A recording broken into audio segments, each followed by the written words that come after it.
kuna maeneo mengi sana yamekuwa yakizungumzwa. Moja ni maeneo ya mpinzani wa Hakainde Hichilema, bwana Brian Mundubile, na jana alisema amevamiwa. Ndio. Yes, amevamiwa na inatajwa na mamlaka za nchi ya Zambia kwamba wamekuja paka nyumbani kwake. Kwa anasema kwamba kama ametishiwa ukitazama. Na jana nimeona taarifa ya vigogo kadhaa wa upinzani kukamatwa.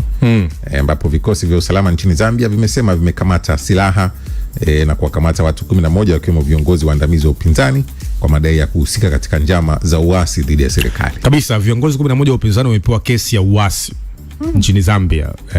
Ndio Afrika, uasi, ugaidi, uhaini ni vitu fulani hivi vipo tu vinazurura hivi. Na mgombea urais wa upinzani wa nchi hiyo bwana Blan Mondombire anasema kwamba alivamiwa katika nyumba yake na watu wenye silaha.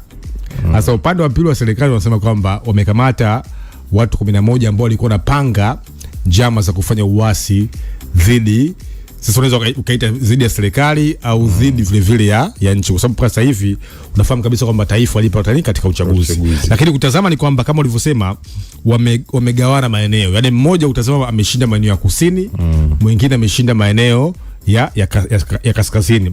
Ukimtazama Hakainde Hichilema unafahamu miaka 5 iliyopita na yeye alikuwa ni mpinzani katika nchi hiyo.